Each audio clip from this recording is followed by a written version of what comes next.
तो आपके अनुभव में क्या आपके पास वही लोग आते हैं जो परेशान होते हैं, या कुछ ऐसे भी लोग आते हैं कंसल्ट करने जिनको परेशानी कोई नहीं है लेकिन फिर भी कंसल्ट करना चाहते हैं? कि ज्योतिष आचार, विचार और व्यवहार इन तीनों के आधार स्तंभ पर कार्य करती है। एस्ट्रोलॉजी, वास्तु और न्यूमरोलॉजी की, इन तीनों में कॉमन क्या है?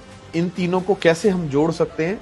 मेन जो प्रॉब्लम है वो है कि पहले न्यूमरोलॉजी का जो कॉन्सेप्ट है वो पंचांग से जोड़ा जाता था, हमारी तिथि से जोड़ा जाता था, लेकिन वर्तमान समय में वो सिर्फ कैलेंडर से जोड़कर प्रेडिक्ट किया। क्या कुंडली का जो मिलन है वो होना चाहिए या नहीं होना चाहिए? जी, जो कुंडली मिलान है वो एक बहुत ही अच्छा इवेंट है वैदिक ज्योतिष का। क्या ये साल में जो युद्ध की परिस्थिति थी वो निकल गई है या आगे भी अभी अशांति बनी रहेगी? ज्योतिष भविष्यवाणियों का टूल नहीं है।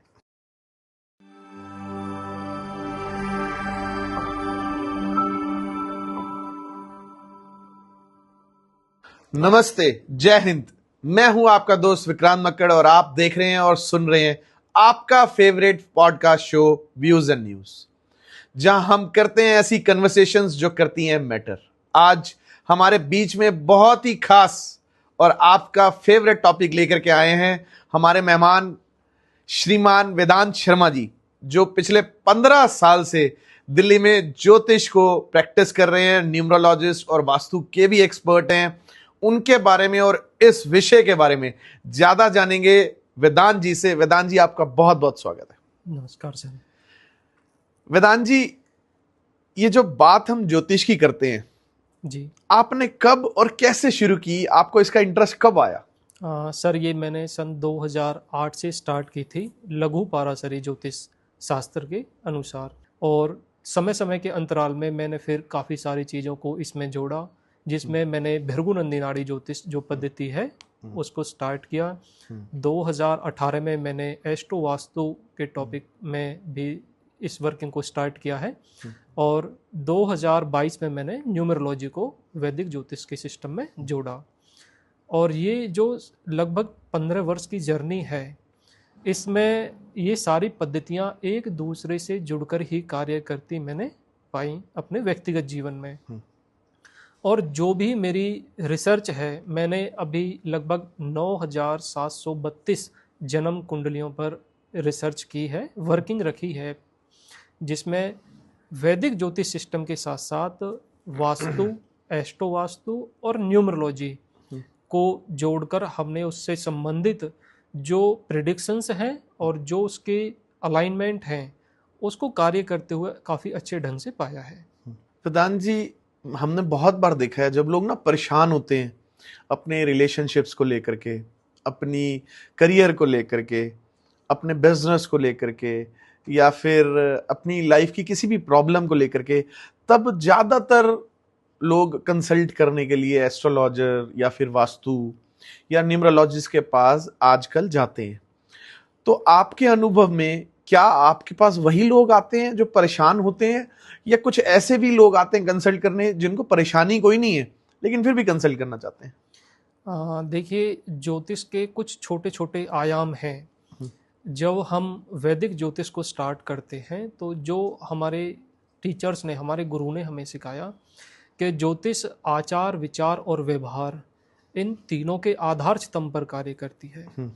तो जो व्यक्ति परेशान है वो व्यक्ति उसके आचार से, विचार से और व्यवहार से एक भाव को, एक भावना को प्रदर्शित करता है, और इसी के अनुरूप कोई भी एस्ट्रोलॉजर उस कार्य को स्टार्ट करता है।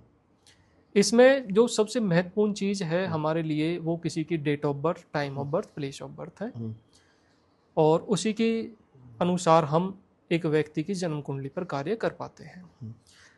मेडिकल एस्ट्रोलॉजी के क्षेत्र में हमें वास्तु को इंक्लूड करने के साथ हाउस मैप की ज़रूरत पड़ती है, क्योंकि एक व्यक्ति की जो डिजीज़ है, बीमारी है, वो उसके घर से जुड़ी हुई होती है, और वही योग उसकी जन्म कुंडली के अनुसार कार्य कर रहे होते हैं। उसकी महादशा, अंतरदशा, प्रत्यंतर दशा, प्राण दशा और सूक्ष्म दशा के अंतर्गत। वेदांत जी, क्योंकि लोग जब आते हैं अपनी परेशानी को लेकर के और एक्सपेक्ट करते हैं कि हम अपने जीवन शैली में कुछ बदलाव करें या कैसे करें कि हमारी जो समस्या है उसका हल निकाला जा सके।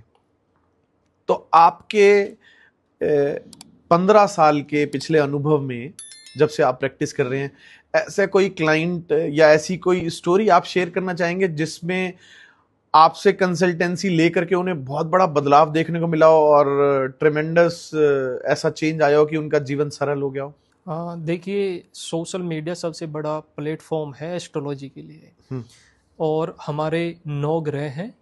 9 ग्रहों में शनि ग्रह, राहु ग्रह, केतु ग्रह, ये बहुत ही प्रमुख माने गए हैं।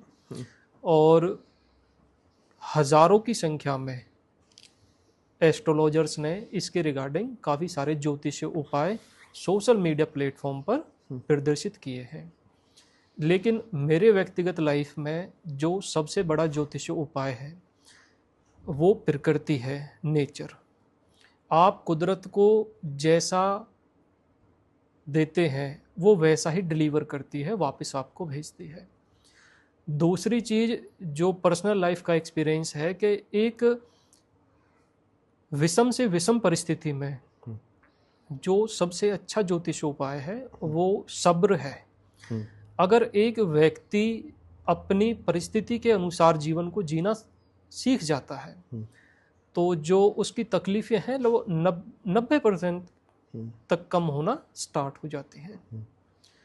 और ज्योतिष उपाय के लिए बहुत सारी पद्धति और श्रृंखला हैं जो कार्य करती हैं, लेकिन इसमें थोड़ा सा प्रॉब्लम तब होती है जब एक व्यक्ति अपने व्यक्तिगत जीवन में परेशान है और वो प्रतिदिन एक नए ज्योतिष उपाय को प्रयोग में लाता है और लगभग कुछ समय के बाद उसका ज्योतिष और ज्योतिष आचार्य दोनों से विश्वास खत्म हो जाता है।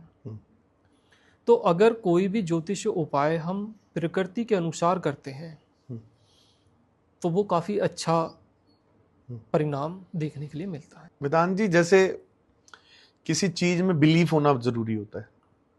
अगर हम उसमें बिलीव करते हैं तो फिर हमें चेंजेस भी समझ आते हैं। अब बात अगर हम एस्ट्रोलॉजी की या वास्तु की करते हैं तो बिलीफ के साथ साथ ना मिसकंसेप्शंस भी होते हैं।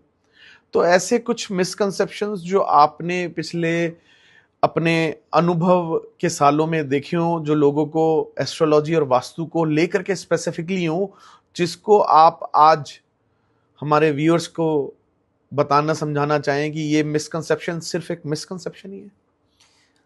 देखिए, किसी भी कार्य को करने का तरीका उस कार्य की पहचान बनता है।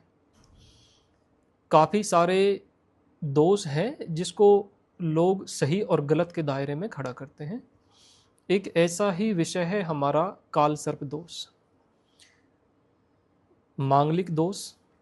तो जीवन से और हमारी जो मैरिज लाइफ है उससे संबंधित घटना को ये प्रदर्शित करता है।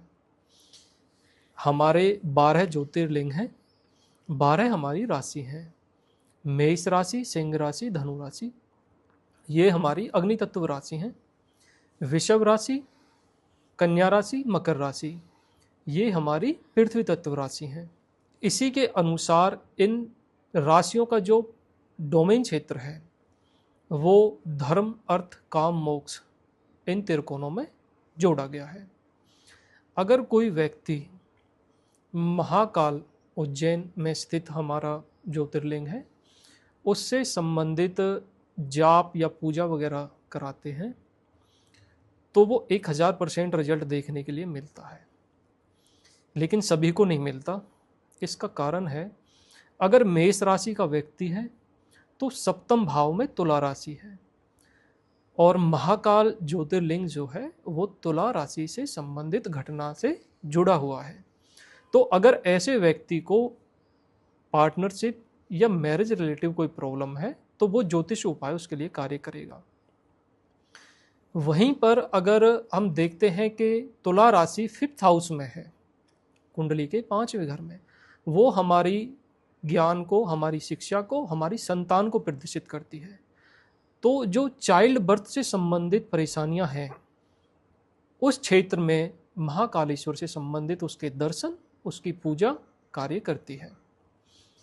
इसी हिसाब से 12 राशियों का जो प्रदर्शित प्रारूप है वो 12 ज्योतिर्लिंगों के अनुसार अलग अलग कार्य करता है, और इसी के अनुरूप हमारे अन्य भी देवी देवताओं का इसमें योगदान है। राहु